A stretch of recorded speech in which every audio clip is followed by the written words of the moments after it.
Au point du jour, Le complexe multisport unique en Haute-Loire vous propose squash, badminton, soccer, futsal, location de VTT, restauration et bar à toute heure, 7 jours sur 7 à partir de 10h. vous présente votre chronique Rencontre avec. Aujourd'hui, dans votre chronique Rencontre avec, j'ai le plaisir d'accueillir Yves Prat qui est là pour nous parler de ECP Développement. Tout d'abord, bonjour. Bonjour. Alors, première question, qu'est-ce que ECP Développement ? Alors, ECP Développement, c'est un organisme de conseil et de formation. Et actuellement, j'ai envie de dire que la principale activité que nous conduisons actuellement sur le territoire, c'est de la formation au métier de l'animation. D'accord. L'animation Très important, la formation, bien sûr, sociale du territoire, le développement des territoires. Alors, est-ce que c'est une structure déjà qui est nationale avec plusieurs pôles dans les régions, les départements, ou est-ce que c'est vraiment une structure atypique à la région Auvergne-Rhône-Alpes ? Non, c'est une structure totalement locale, donc Ouais. qui est basée à Brive-Charensac. J'ai le statut de travailleur indépendant. D'accord. Donc voilà, et j'ai créé cette structure en 1995 après un long passé d'animateur, disons enfant-jeunesse dans un premier temps, développement local par la suite et insertion par l'activité économique. Et j'ai fait le choix effectivement de développer cette activité sur la Haute-Loire, donc à partir de Brive-Charensac, pour participer au développement des territoires et l'accompagnement de personnes. Alors, on a compris, cette structure a quand même un petit peu de bouteille. Vous avez senti vraiment les gens répondre à ce que vous proposez ? Dans un premier temps, j'ai pas mal travaillé en partenariat avec d'autres organismes, Ouais. notamment le Greta Duvelet, l'Infac Auvergne, et puis ensuite progressivement avec les missions qui ont été remplies, que ce soit sur la Haute-Loire, mais aussi ailleurs dans la Nièvre par exemple, ou sur le Rhône. On a acquis un certain réseau de relations, notamment avec la direction régionale jeunesse et sport.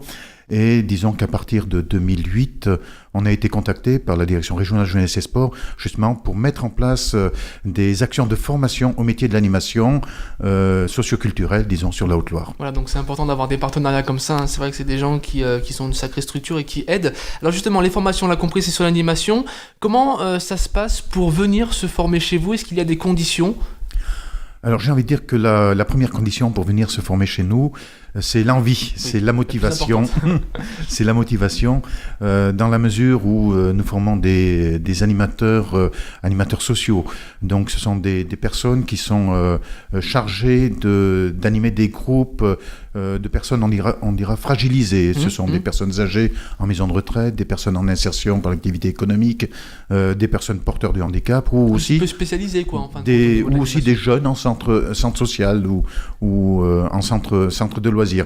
Et on a besoin de gens qui ont une fibre sociale, qui portent des valeurs, les valeurs de l'éducation populaire, les valeurs de la laïcité, de la citoyenneté, et effectivement l'entrée dans nos formations se fait au travers d'un entretien, d'un petit écrit pour diriger, j'ai envie de dire, notre entretien, voir un petit peu le niveau, et ce que l'on peut préparer en termes de formation et d'accompagnement du stagiaire. Donc finalement, aujourd'hui, les secteurs de l'animation comme ça sociale recrutent. On manque de personnel dans ces secteurs ?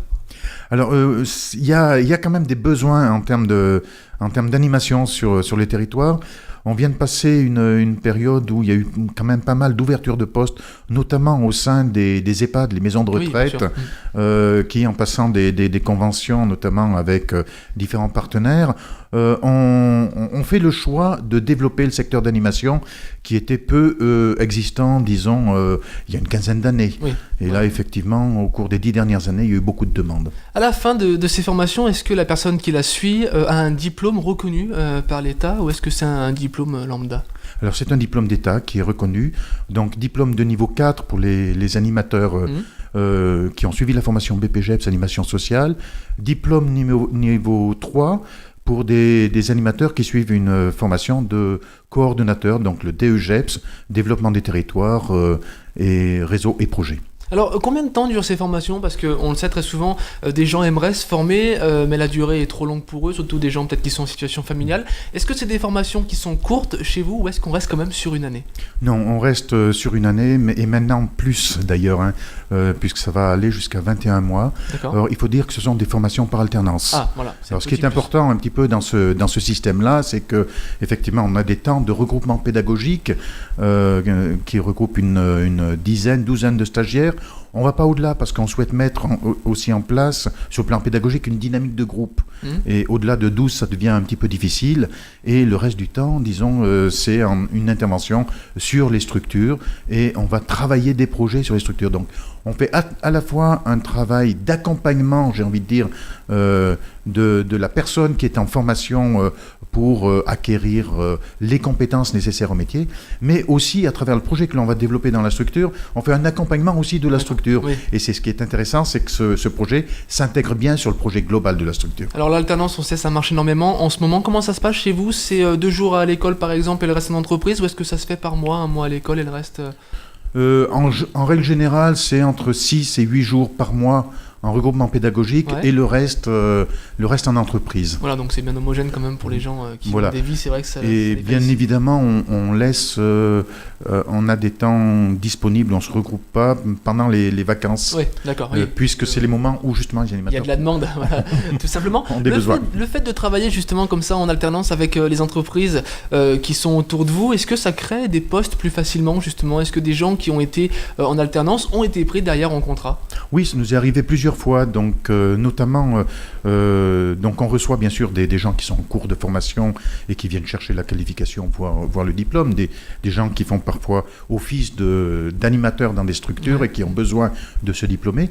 Mais on a reçu aussi des demandeurs d'emploi qui ont suivi la formation chez nous, ont suivi leur alternance dans une structure. Et à la fin de la période de formation et d'alternance, le poste ou des postes ont été créés, non pas à la demande du stagiaire qui est en formation, mais bien souvent à la demande du public qui a bénéficié de cette animation. Et les structures, quelque part, ont été obligées de suivre. Ça nous est arrivé plusieurs fois. Et c'est vrai que c'est quand même satisfaisant parce qu'on voit qu'on... Finalement, c'est la force aussi un petit peu de l'alternance, le fait d'avoir le pied déjà dans l'entreprise. Alors aujourd'hui, si j'ai envie de venir chez vous, comment ça se passe pour les inscriptions? Il y a un dossier à remplir, on l'a compris, il y a un entretien bien sûr de motivation, mais tout commence par Internet? Ou le contact direct. Voilà. Nous, on reçoit des personnes qui passent et qui rentrent, même parfois sans rendez-vous. On est une petite structure très, très familiale. Nous sommes 2 dans la structure, plus des partenaires pour faire un certain nombre d'interventions. Mais c'est vrai que c'est quelque chose d'assez familial, je dirais. Alors on l'a compris, c'est fait pour les gens qui sont déjà un petit peu en place dans les structures et qui veulent bien sûr avoir cette qualification. C'est fait également pour les demandeurs d'emploi. Finalement, on vise assez large au niveau du public. Oui, on vise assez large et la nouveauté de cette année, c'est que ces formations seront aussi ouvertes aux titulaires de contrats d'apprentissage. Ah, d'accord. Donc nous faisons partie du réseau du CFA des métiers du sport, de l'animation et du tourisme qui est installé à Clermont-Ferrand et qui a été mis en place au départ par Jean-Marc Lermé. Et nous sommes en quelque sorte la structure de formation en Auvergne, en Haute-Loire, de ce réseau-là sur la région Auvergne. Est-ce que vous faites des portes ouvertes? Car on le sait, très souvent les structures comme celle-ci font un petit peu des portes ouvertes pour montrer aux gens, pour ouvrir leurs portes. Ou est-ce que les portes ouvertes chez vous, on peut venir à n'importe quel moment? On vient à n'importe quel moment. Non, on n'a pas de journée porte ouverte. Bon, on essaye de participer à des manifestations telles que Job d'été, par exemple, vendredi au Puy-en-Velay. Mais non, on n'a pas de journée porte ouverte. Cette année, on a innové pour présenter un petit peu la formation ouverte au contrat d'apprentissage en faisant une conférence de presse. Mais voilà, on est quand même assez... La porte est ouverte dans tous les cas, on peut venir à n'importe quel moment, s'informer, poser des questions. Est-ce que la prochaine session de formation va démarrer donc en septembre, vu que vous faites sur une année, voire même un peu plus? Voilà, en octobre, début octobre. Voilà, octobre 2017, et elle se terminera donc en juin 2019. Donc on l'a compris, des classes de 12, on va dire, pour qu'on ait une meilleure... qu'on apprenne beaucoup mieux quand on est moins nombreux. Donc il faut s'inscrire dès maintenant, tout simplement. On peut commencer. Il faut commencer les démarches dès maintenant. On est en train de finaliser le dossier d'inscription. Donc on nous contacte et on envoie le dossier d'inscription, ou on fait passer le dossier d'inscription à la personne. Justement, on va en parler un petit peu des contacts. Comment cela se passe? Est-ce qu'on peut vous retrouver sur Internet? Est-ce que vous avez un numéro de téléphone à l'agence? Comment on peut vous joindre? Alors, on nous joint bien souvent par Internet, par mail, l'adresse mail, par téléphone également.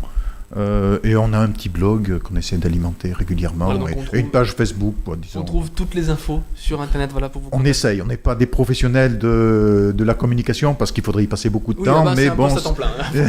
on compte beaucoup plus sur le réseau finalement que un plan de communication vraiment. Ouais, voilà, Bien organisé. établi et organisé. Voilà, on n'a pas les moyens. Au niveau de l'avenir, justement, comment est-ce que vous le voyez? Envie de développement, envie peut-être de faire d'autres formations, de s'orienter sur des formations plus spécialisées? Alors, au niveau du développement de nos structures, on ne va pas se développer bien plus. Par contre, notre volonté, c'est toujours investir le territoire, intervenir sur les territoires, répondre aux besoins en fait qui existent, puisque pour l'instant, on fait de la formation en animation sociale, mais on a fait aussi de la formation en animation culturelle à la demande d'une structure départementale. On a fait de la formation enfance-jeunesse, là aussi, en fonction des besoins qui existent sur le territoire. Donc, nous essayons de répondre aux besoins. Et j'ai envie de dire ce qu'on va essayer maintenant de développer, parce que c'est peut-être un moyen, me semble-t-il, qui nous permettra de pallier les problèmes de mobilité, c'est mettre une partie de la formation en formation ouverte et à distance. Voilà. Donc on travaille sur ce projet-là avec le réseau des CFA auvergnats. Voilà, donc finalement, des projets, c'est bien en avoir, ça permet de montrer aussi la bonne santé de cette entreprise. En tout cas, merci beaucoup Yves Prat d'avoir participé à Rencontre avec, d'avoir répondu à mes questions. C'était très clair, on a compris que maintenant, si on voulait se former à l'animation, on peut facilement grâce à ECP Développement. Merci beaucoup et puis on se dit à très bientôt, on l'espère. Je vous remercie, à bientôt. C'était Rencontre avec Présenté par Au Point du Jour, le complexe multisport unique en Haute-Loire, situé à Saint-Pierre-Hénac, zone artisanale de Lachamp. ouvert 7 jours sur 7 à partir de 10h. Réservation et renseignements au 04 71 00 81 86 ou sur aupointdujour.com.